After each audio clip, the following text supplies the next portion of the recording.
నిరసనగా ఈ రోజు వడకశిరాలో సిడబ్ల్యూసి సభ్యులు రఘువీరారెడ్డి గారి ఆధ్వర్యంలో ఇక్కడికి స్వచ్ఛందంగా విచ్చేసినటువంటి పేరు పేరున కాంగ్రెస్ పార్టీ కార్యకర్తలు నాయకులు అందరికీ హృదయపూర్వక ధన్యవాదాలు.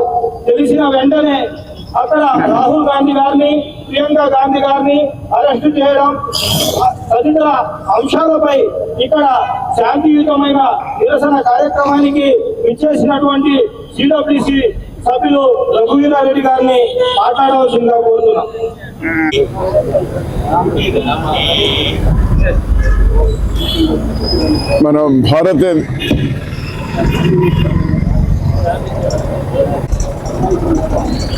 మన భారతదేశంలో ఉన్న యువతే కాకుండా ప్రపంచంలో ఉన్న ప్రతి భారతీయ యువత కూడా ఈరోజు ఆందోళనతో రగిలిపోతా ఉంది. కారణం ఈ 12.5 సంవత్సరాల బీజేపీ ప్రభుత్వంలో, మోడీ గారి ప్రభుత్వంలో, ఎన్డీఏ ప్రభుత్వంలో విద్యార్థుల కోసం పరీక్షలు నిర్వహిస్తే నీట్తో పాటు యూపీఏతో పాటు వివిధ ఉద్యోగాలకు సంబంధించి, కాలేజీల్లో సీట్లకు సంబంధించి 152 సందర్భాలలో 152 సార్లు పేపర్లు లీక్ అయినాయి.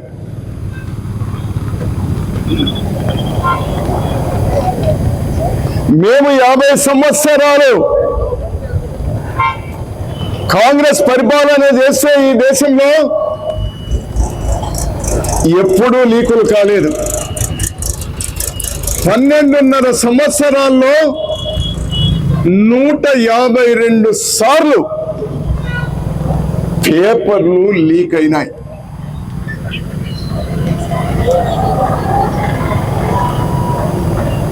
దీనిలో దాదాపు 1 కోటి కుటుంబాలు, 1 కోటికి పైన కుటుంబాలు ఇబ్బందులు పడ్డాయి. ఒక ఉద్యోగానికి ప్రిపేర్ కావాలంటే, ఒక ఎంబీబీఎస్ సీటుకు రెడీ కావాలంటే లక్షల రూపాయలు ట్యూషన్లకు, కోచింగ్ సెంటర్లకు ఇచ్చి విద్యార్థులు తయారవుతా ఉన్నారు. ధనికుల గురించి మానేయండి, వాళ్ళు లక్షలు కోట్లు పెట్టి సీట్లు కొనగలుగుతారు. ఈ బాధల్లా పేదవాళ్ళది, మధ్యతరగతి కుటుంబం వాళ్ళది. 3 రోజుల క్రితం నా దగ్గర 2 కుటుంబాలు వచ్చినాయి. ఆ పిల్లలు తీసుకొని వచ్చినారు. మేము ముందు రాసిన నీట్ పరీక్షలో మాకు దాదాపు 500 మార్కులు వచ్చేవి. రాసినాము, 500 రావాల్సింది. కానీ ఆ ఆందోళనతో, ఆ కన్ఫ్యూజన్తో మనోనిబ్బరం కోల్పోయి పరీక్ష బాగా రాయలేకుండా పోయినాము. కేవలం 380 మార్కులు వచ్చినాయని ఒకరంటే, ఇంకొకరు 400 మార్కులు వచ్చినాయని ఒకరంటే వాళ్లకు సీట్లు లేవు. ఏం పాపం చేశారు వీళ్ళందరూ? విద్యార్థులు ఏం పాపం చేసినారు? నిరుద్యోగులు ఏం పాపం చేసినారు? ఆ తల్లిదండ్రులు ఏం పాపం చేసినారు? ఎవరు బాధ్యత తీసుకోవాలి? కేవలం ఈ 23 లక్షల మంది నీట్ పరీక్ష రాసిన వాళ్ళే కాదు సుమా, 1 కోటికి పైన కుటుంబాలు. ఎవరు బాధ్యత తీసుకోవాలి?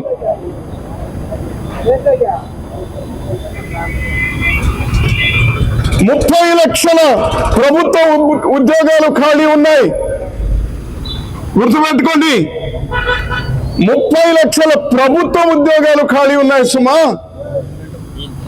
12.5 సంవత్సరాల్లో ఉద్యోగాలు భర్తీ చేయడానికి మీ సమయం దొరకలేదా? 100 దేశాలు తిరిగినామని గొప్పలు చెప్పుకుంటారు, తిరగండి. 30 లక్షల ఉద్యోగాలు నోటిఫికేషన్ ఇవ్వడానికి టైం దొరకలేదా? ఉన్నది 2,30,00,000 మంది ప్రభుత్వ ఉద్యోగాలన్నీ కలిపితే అందులో 30 లక్షల ఉద్యోగాలు ఖాళీ పెడతారా? మీరు ప్రభుత్వంలోనే ఉద్యోగాలు ఖాళీ పెడితే ప్రైవేట్ వాళ్ళ మీద మీకు ఏమి అజమాయిషీ ఉంటుంది, ఏమి హక్కు ఉంటుంది? 2014లో మేము ప్రభుత్వం దిగే నాటికి ఈ భారతదేశంలో నిరుద్యోగుల శాతం 4.5%. అంటే ప్రతి 100 మందిలో 4.5 మందికి ఉద్యోగాలు లేవు. సంవత్సరానికి 2 కోట్ల ఉద్యోగాలు ఇస్తానన్నారు. 25 కోట్ల ఉద్యోగాలు ఇప్పటికే ఇవ్వాలి. ఇవ్వకపోగా ఈరోజు 15%, అంటే 100కి 100 మందిలో ఆనాడు కాంగ్రెస్ ప్రభుత్వం 4-5 నిరుద్యోగులుంటే ఈరోజు ప్రతి 100 మందిలో 15 మంది నిరుద్యోగులు ఉన్నారు. మేము కాంగ్రెస్ ఉన్నప్పుడు ఆనాడు 5 కోట్ల మంది నిరుద్యోగులుంటే ఈరోజు 21 కోట్ల మంది నిరుద్యోగులు ఉన్నారు. 21 కోట్ల మంది నిరుద్యోగులు. ఎవరు సమాధానం చెప్పాలి దీనికి? ఏం జరుగుతోంది? బహుశా ప్రభుత్వం అనుకో ఉండొచ్చు, ఈ చదువులు ఎక్కువైన కొద్దీ నిరుద్యోగులు ఎక్కువవుతున్నారు, దీనికి పరిష్కారం ఏమంటే పాఠశాలలు మూత వేయడమే పరిష్కారం అనుకున్నారేమో బహుశా. అందుకోసమే మేము 1,00,000 పాఠశాలలు కాంగ్రెస్ ప్రభుత్వాల్లో కాలేజీలు ప్రభుత్వ ఆధీనంలో తెరిస్తే ఈ 12.5 సంవత్సరాల్లో 94,000 స్కూళ్ళు, ప్రభుత్వ స్కూళ్ళు మూసివేసినారు. 94,000 స్కూళ్ళు మూసివేసినారు. బహుశా అనుకొని ఉంటారు వీళ్ళు, చదువు లేకపోతే ఉద్యోగం అడిగేవాడు ఉండడు అని. కానీ ఆ చదువు లేని వాళ్లకు మేము మహాత్మా గాంధీ జాతీయ గ్రామీణ ఉపాధి పథకాన్ని ఇస్తే, కేంద్ర ప్రభుత్వమే 190 రూపాయలు ఇస్తే ఆ చదువు లేని వాళ్ళ పొట్ట కూడా కొట్టినారు. ఈరోజు రాష్ట్ర ప్రభుత్వాన్ని 40% డబ్బులు పెట్టుకుంటున్నారు. ఇంతకుముందు సర్పంచ్లో గ్రామ సభలో నిర్ణయించేవి ఏమి పనులు చేయాలని. ఈరోజు అక్కడ మోడీ గారు బట్టన్ నొక్కితే కానీ ఇక్కడ గ్రామాల్లో పనులు జరగవు. ఏమి వైపరీత్యం ఇది? వీటిని ప్రశ్నించడానికి రైతులు ప్రశ్నించినారు, కూలీలు ప్రశ్నించినారు. ఇప్పుడు ఎక్కడ ఎవరిని ఎదురేసుకోకూడదో ఎవరికైనా సమయం వస్తుంది నాయన, ఎవరికైనా సమయం వస్తుంది. వినాశకాలే విపరీత బుద్ధి. ఎవరితో అయితే తగు పెట్టుకోకూడదో వాళ్లతో పెట్టుకున్నారయ్యా ఇప్పుడు ఈరోజు బీజేపీ. విద్యార్థులతో పెట్టుకున్నారు, యువకులతో పెట్టుకున్నారు. వాళ్ళని ఎంత చూస్తారు, ఎంత సహిస్తారు? వాళ్ళు ప్రశ్నిస్తూ నెల పైన ప్రజాస్వామ్యంగా ఏ హింస లేకుండా ఆందోళన చేస్తున్నారు. వాళ్ళ డిమాండ్లు చాలా సింపుల్ గా డిమాండ్లు, మా రాజకీయ నాయకుల మాదిరి పెద్ద డిమాండ్లు కూడా కాదు. వాళ్ళ డిమాండు ఎవరైతే పలుసార్లు పేపర్ లీక్ అవ్వడానికి, ఈ నీట్ పరీక్షా పత్రాలు లీక్ అవ్వడానికి బాధ్యత వహిస్తూ కేంద్ర విద్యాశాఖ మంత్రి రాజీనామా చేయాలి. రెండవది 21 మంది ఆత్మహత్య చేసుకున్నారు. ఇంకా పరంపర కొనసాగుతా ఉంది. ఆ కుటుంబాలకు ఆర్థికంగా ఆదుకోవాలి. మూడవది, దీనికి జవాబుదారీ ఎవరో, బాధ్యులు ఎవరో నిగ్గదేల్చాలి. ఇది తప్ప, ఆ యువకులు అడుగుతున్నటువంటి తప్ప, ఆ విద్యార్థులు అడుగుతున్నటువంటి తప్ప, వాటికి సమాధానం చెప్పరు. నిరాహార దీక్ష చేస్తే దాన్ని అవహేళన చేస్తారు. ప్రశ్నిస్తే దేశద్రోహులు అంటారు. పాకిస్తాన్ నుంచి వచ్చినారంటారు, చైనా నుంచి వచ్చినారంటారు. అంటే ఈ 152 సార్లు పేపర్ లీక్ చేసింది పాకిస్తాన్ వాళ్ళేనా, చైనా వాళ్ళ, లేక 21 మంది ఆత్మహత్యలు గురి అవడానికి వాళ్ళేనా? ఎంత నిస్సిగ్గుగా మాట్లాడతారండి. మీకు చేతకాకనో, లేక మీ దురుద్దేశాలతోనో, లేక మీరు ఇతరత్ర మీరేమైనా ఆశించో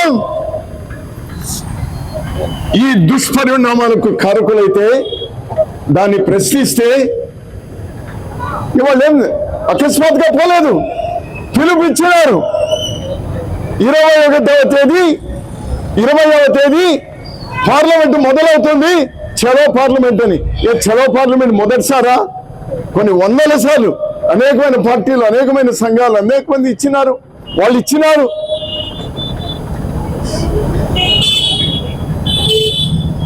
ఇస్తే వాళ్ళేమి మీరు మొత్తం బ్యారికేడ్స్ వేశారే, మీరేం పార్లమెంట్ దగ్గర రావడానికి వాళ్ళకి అవకాశం ఇవ్వలేదే. చలో పార్లమెంట్ అన్నారు. రోడ్లలో వచ్చి ఉంటే పోలీసులు ఎప్పుడైనా రాళ్ళు విసిరే చూసినారా? పోలీసుల మీద రాళ్ళు వేసే చూసినాం, కానీ పోలీసులే రాళ్ళు విసిరే చూసినారా? ఏమి చేసినారని టీయర్ గ్యాస్ వేస్తారు, ఏమి చేస్తారని లాఠీ చార్జ్ చేస్తారు. రక్తం ఏరులే పారిందే, చివరికి అమ్మాయిలు అనేది కూడా చూడలేదే. ఈ ప్రభుత్వంలో ఉన్నటువంటి ప్రధానికి లేకపోవచ్చు, మిగిలిన మంత్రులకు, ఎంపీలకు, మీకు అందరికి కూడా బిడ్డలు లేరా, మనవరాలు లేరా? అంత అమానుషంగా మీరు వాళ్ళను హింసిస్తారా? క్రూరంగా వాళ్ళని రక్తం, ప్రతి చేతులు, ప్రతి ఒళ్ళు, ప్రతి గుడ్డలు రక్తమయమైపోయింది. వందల మంది, వేల మందిని చితక బాధినారే. ఏం చేస్తోంది ఈ ప్రభుత్వం? పార్లమెంట్ 20వ తేదీ మొదలైంది. నిన్న పార్లమెంట్ జరిగింది. 2 సభల్లో కూడా ప్రతిపక్ష నాయకులు, అక్కడ మల్లికార్జున్ ఖర్గే గారు రాజ్యసభలో, లోక్సభలో రాజీవ్ గాంధీ గారు, రాహుల్ గాంధీ గారు, లోక్సభలో రాహుల్ గాంధీ గారు, వాళ్ళు అడిగింది ఒకటే, మొట్టమొదట ఈ దేశంలో ఉన్న కోట్ల మంది విద్యార్థులు ఈ రోజు వీధుల్లోకి వచ్చినారు, దీక్షలు చేస్తా ఉన్నారు. ఇది చాలా ముఖ్యమైనది. ఈ దేశంలో 50 నుంచి 60% యువత ఉన్నారు. 40 సంవత్సరాల వయస్సు లోపల ఉన్న వాళ్ళు 160 మంది ఉన్నారు. వాళ్ళే ఈ భవిష్యత్తు దేశానికి వాళ్ళ యొక్క సమస్యల గురించి చర్చించాలి, మాట్లాడాలి అంటే అవకాశం ఇవ్వరే. రాహుల్ గాంధీ గారు స్వయాన పార్లమెంటు మొదటిసారి వాయిదా పడుతూనే స్పీకర్ దగ్గర పోయి, స్పీకర్ గారి దగ్గర, స్పీకర్ గారు ఇది చాలా ముఖ్యమైనది, మీరు పర్మిషన్ ఇవ్వండి, మాకు మేము విద్యార్థులకు సంబంధించి మాట్లాడాలి, చర్చ జరగాలి, ప్రభుత్వం సమాధానం చెప్పాలి, దీనికి పరిష్కారం రావాలి, విద్యలో సంస్కరణ రావాలి, నిరుద్యోగులకు భరోసా దొరకాలి, యువతకు ఈ రోజు ఈ పార్లమెంట్ ద్వారా అందరూ కూడా ఒక ధైర్యం చెప్పాలి. ఆ దీక్షలు చేస్తున్నటువంటి వాళ్ళకు సంజాయిషిగా మనం అందరం నిలబడాలి అని అంటే నాకు బాధేస్తా ఉంది. నేను చాలా కాలం అసెంబ్లీలో ఉన్న ప్రభుత్వాలు నడిపినాం. మేమెప్పుడు స్పీకర్ గారికి ప్రభుత్వాల్లో ఉండే ఆదేశాలు ఇవ్వలేదు. స్పీకర్ గారు ఏమి చెప్తే మేము ప్రభుత్వంలో ఉన్న కూడా ఆ విధంగా నడుచుకోవడం జరిగింది. అది జరగాల్సింది కూడా. బయట ప్రభుత్వం పార్లమెంట్ లో అసెంబ్లీలో అధికారం స్పీకర్ది. ఆ స్పీకర్ అంటారంట రాహుల్ గాంధీ గారితో, ప్రభుత్వం నాకు పర్మిషన్ ఇస్తే కానీ నేను ఒప్పుకొని ఉంటారంట. ఎందుకయ్యా ఈ పార్లమెంట్లు, ఎందుకయ్యా ఇంకా ప్రజాస్వామ్యం? సిగ్గర్ మీరు ఇంకేం చేస్తారు? ఒక ప్రధాన ప్రతిపక్షంగా ఈ దేశాన్ని నిర్మించినటువంటి పార్టీగా ఈ దేశం భవిష్యత్తును కాపాడాల్సినటువంటి బాధ్యతగా వారితో కలిసి వచ్చినటువంటి వాళ్ళతో ప్రధానమంత్రి ఇంటి దగ్గరికి పోయినారు. ఏ కర్రలు తీసుకోపోయినారా, కత్తులు తీసుకోపోయినారా, బాంబులు తీసుకోపోయినారా?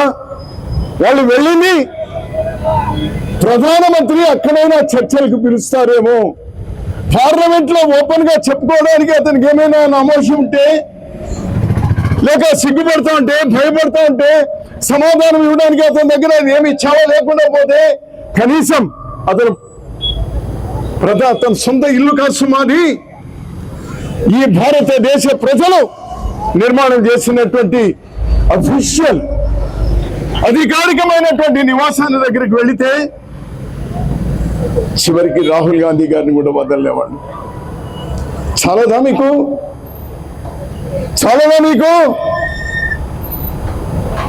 వాళ్ళ ముత్తాత 12 సంవత్సరాలు జవహర్లాల్ నెహ్రూ గారు జైల్లో మగ్గింది. మీకు ఇంకా తృప్తి కలగలేదా? వాళ్ళ అవ్వ, వాళ్ళ నాన్నమ్మ ఇందిరాగాంధీ గారు ఈ దేశం కోసం తునకలైపోయింది. మీకు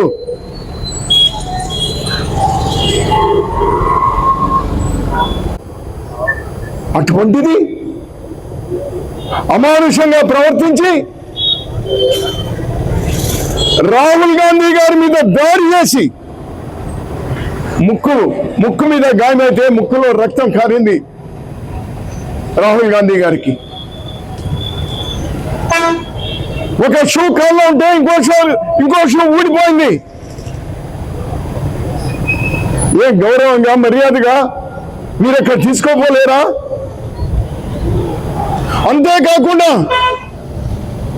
అదే కుటుంబానికి సంబంధించినటువంటి ప్రియాంక గాంధీ గారిని ఎక్కడైనా ఈ మడకసిరిలో కూడా ఎవరైనా మహిళలు ఏదైనా ప్రొటెస్ట్ చేస్తా ఉంటే వాళ్లను మగ పోలీసు తాకడానికి ధైర్యం చేయరే? ఒక సామాన్యమైన మహిళ కూడా పట్టుకొని వాళ్ళు జీప్ రక్షించడానికి ప్రయత్నం చేయరే? అటువంటిది ఢిల్లీలో ఆడ పోలీసులు లేరా? మగ పోలీసులు ప్రియాంక గాంధీ గారిని అడ్డగోలుగా ఎత్తుకొని ఆ జీపులో తోసినారే. ఏమనాలి ఈ ప్రభుత్వాన్ని? దీన్ని ఖండకావరమనాలా? కళ్ళు నెత్తినెక్కరేనాలా? అధికార మతమనాలా? విద్యార్థులు వదలరు, నిరుద్యోగుల్ని వదలరు, రైతుల్ని వదలరు, మహిళల్ని వదలరు, చివరికి ప్రతిపక్ష నాయకుల్ని, ఈ దేశానికి స్వాతంత్రం తెచ్చినటువంటి నాయకులు కూడా వదలరా మీరు? వీటిని ప్రశ్నించకూడదా? ఏమి నీలం సంజీవరెడ్డి గారు బస్సులు ప్రైవేట్ బస్సు రూట్లు ఇవ్వాలి అనేటువంటి ఒక నిర్ణయం తీసుకుంటే ప్రభుత్వ తీర్పు కూడా కాదు, కోర్టులో ఇది సరైంది కాదు నిర్ణయం అని అంటే వెంటనే రాజీనామా చేసిన రానాడు. లాల్ బహదూర్ శాస్త్రి గారు రైల్వే మినిస్టర్ గా ఉన్నప్పుడు ఒక యాక్సిడెంట్ జరిగితే వెంటనే రాజీనామా చేసినారు. అటువంటిది 152 సార్లు పరీక్ష పత్రాలు లీక్ అయితే, అయ్యా విద్యాశాఖ మంత్రి ప్రధాన్తో రాజీనామా చేయించండి అంటే ఎందుకు మీకు ఆ ఫాల్స్ ప్రెస్టేజ్ అని అడుగుతా ఉన్నాం. అతను రాజీనామా చేసి అసలైనటువంటి వాళ్ళ మీద చర్యలు తీసుకొని ఉంటే ఎందుకు ఈ పరిస్థితి వస్తుంది ఏంటాను నేను. గోతిలో పోయేదాన్ని గొడ్డలి వరకు తెచ్చుకున్నారు మీరు. ఈరోజు స్లోగన్ ఏం, నిన్నటి రోజు నేను బెంగళూరు పోయినా ఏం జరుగుతుందో చూద్దామని పోయినా ఏ రాజకీయ పార్టీ వాళ్ళు లేరు అక్కడ. స్వచ్ఛందంగా 11:30కు పోయినా 100 మంది ఉన్నారు, 5:30 వరకు ఉన్నాను, మధ్యలో గంట భోజనానికి పోయినాను. వేల మంది స్కూల్కి పోయేవాళ్ళు, కాలేజీలకు పోయేవాళ్ళు, యూనివర్సిటీలకు పోయేవాళ్ళు, వాళ్ళ తల్లిదండ్రులు, వాళ్ళ అమ్మతాతలు 15 సంవత్సరాల నుంచి 80 సంవత్సరాల వయసు వరకు వచ్చినారు. ఆ ప్రతి కుటుంబం వాళ్ళు కూడా వాళ్ళు ఇబ్బందులు పాలైనటువంటి వాళ్ళు. అక్కడ చూసినా నేను కట్టలు తెంచుకున్నటువంటి ఆవేశాన్ని చూసిన, కట్టలు తెంచుకున్నటువంటి వాళ్ళ పౌరుషాన్ని చూసిన వాళ్ళంతా ఉన్నారు, విద్యాశాఖ మంత్రి రాజీనామాను అడగలేస్తున్నా. ఈరోజు వాళ్ళు రాజీనామా అడుగుతోంది, ప్రధానమంత్రి రాజీనామా చేయాలి అనేటువంటి డిమాండ్ అడుగుతా ఉన్నారు. ఈరోజు పోయింది. విద్యాశాఖ మంత్రి ప్రధాన్ను రాజీనామాను బర్తరఫ్ చేసి ఉంటే ఈ ప్రధానమంత్రి సీటు కొంచెం ఉండేదేమో. ఈరోజు ప్రధాని సీటుకే ఈరోజు నీళ్లు వచ్చినాయి. ప్రధానమంత్రి గారు గుర్తు పెట్టుకోండి అని ఈ సందర్భంగా గుర్తు చేస్తా ఉన్నా. మీకన్నీ కూడా బొమ్మిని చేసి ఏ స్టేట్ లో ఏ విధంగా గెలవాలి, ఏ ఎంపీలు ఏ విధంగా ఎత్తుకొని పోవాలి అనేటువంటి దానిలోనే ఉన్నారు. కానీ వీళ్ళ మీద మీకు ధ్యాస లేదు అనేది అర్థమవుతోంది. వాటికన్నిటికీ నిరసనగానే ఈరోజు మనం ఇక్కడ కూర్చున్నాం. ఇక ఏ మాత్రం కేంద్రంలో ఉన్న ప్రభుత్వం ఒక్క క్షణం కూడా ప్రభుత్వంలో కొనసాగడానికి వాళ్ళకి అర్హత లేదు. ఇప్పటికైనా మీకు సిగ్గు ఎగ్గు అనేది ఉంటే రాజీనామా చేసి మేము అయోగ్యులమని వెంటనే రాజీనామాలు చేసి వెళ్ళిపోండి. మీకెందుకయ్యా రాజ్యం, మీకెందుకయ్యా అధికారం? 60% ఉన్నటువంటి విద్యార్థులకు, యువకులకు, నిరుద్యోగులకే మీరు గ్యారెంటీ ఇవ్వలేనప్పుడు మీరు అయోగ్యులు అని ఈ సందర్భంగా మేము మనవి చేస్తూ, ఇది కేవలం రాజకీయం కోసం మేము తాపత్రయపడేది కాదు. యువత మేల్కొన్నది మన రాష్ట్రంలోనే. దురదృష్టం కొద్ది మన రాష్ట్రంలోనే ఇంకా యువత బయటికి రాలేదు. దానికి కారణం అందరూ మోడీ గారి దగ్గరనే ఉన్నారు. అది దురదృష్టం, ఈ రాష్ట్రానికి పట్టినటువంటి దురదృష్టం. ఎవరో ఒక ప్రతిపక్షం వాళ్ళు, అసెంబ్లీలో ఎమ్మెల్యేలు ఉన్నటువంటి వాళ్ళు ఎవరో ఒకరు దీన్ని ప్రశ్నించేటువంటి రాష్ట్రాలు ఉన్నాయి. కానీ ఈ రాష్ట్రంలో అధికారంలో ఉన్న వాళ్ళు, ప్రతిపక్షంలో వాళ్ళు అందరూ దురదృష్టం అటువైపే ఉన్నారు. అందుకోసం ఇంకా జనం చూస్తున్నారు. ఈ విధంగా ఉంటుంది అనుకోవద్దు. మోడీకి గ్యారంటీ పట్టింది, మోడీకి మూడింది. మీరు కూడా అట్లనే ఉంటే నాయన మీ ముగ్గురు కూడా మునుగుతారు అనేటువంటి విషయాన్ని కూడా మీరు గుర్తుపెట్టుకోండి. ఈ రాష్ట్రంలో అనేటువంటి విషయాన్ని ఎంతో కాలం లేదు, దగ్గరకు వచ్చింది, అన్ని చోట్ల మొదలైంది. ఒక్కసారి వచ్చిందంటే సునామీ అట్లా ఇట్లా రాదు నాయనా, ఇక్కడ ఇంకా అంతకంటే ఎక్కువగా వస్తుంది అనేటువంటి కూడా గమనించండి. వ్యతిరేకించండి, ఈ విధానాలు వ్యతిరేకించండి. మీరు కూడా బాధ్యత తీసుకోండి. కేవలం చిల్లర వల్లర బజార్ రాజకీయాలే కాదు, దేశానికి సంబంధించినటువంటి సమస్య. దీన్ని చాలా సీరియస్ గా ప్రతి ఒక్కరు తీసుకోవాలని మనవి చేస్తూ, మనం బాధ్యత కలిగిన మనం ఈ మడకసిరి నుంచి ఢిల్లీ వరకు మనకు బాధ్యత ఉంది. అందరికి కూడా ఒక భరోసా ఇచ్చేకి, మీకు ఇబ్బంది వచ్చింది, ఇబ్బందులు జరుగుతూ ఉన్నాయి, యువత మీ వెంట మేము ఉంటాము అనే గ్యారెంటీ ఇవ్వడానికి ఈరోజు ఈ నిరసనలు ఇక్కడ మొదట ప్రారంభం చేసినాం అనేటువంటి కూడా వాళ్ళందరూ కూడా ఒక భరోసా తెలియజేస్తూ కేవలం 1 గంట 2 గంటల ముందు మీకు తెలుసుని ఇంతమంది 100 మంది వచ్చినారు. ఇది మన బాధ్యతగా దీన్ని ముందుకు తీసుకెళ్దాం. నేను 2 స్లోగన్స్ చెప్తాను, మీరు కూడా అందరు కూడా స్లోగన్స్ చెప్పండి.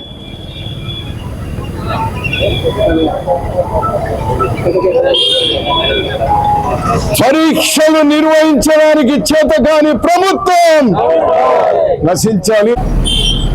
పరీక్షలు నిర్వహించడానికి అసమర్థ ప్రభుత్వం, పరీక్షలు నిర్వహించడానికి చేయలేని ప్రభుత్వం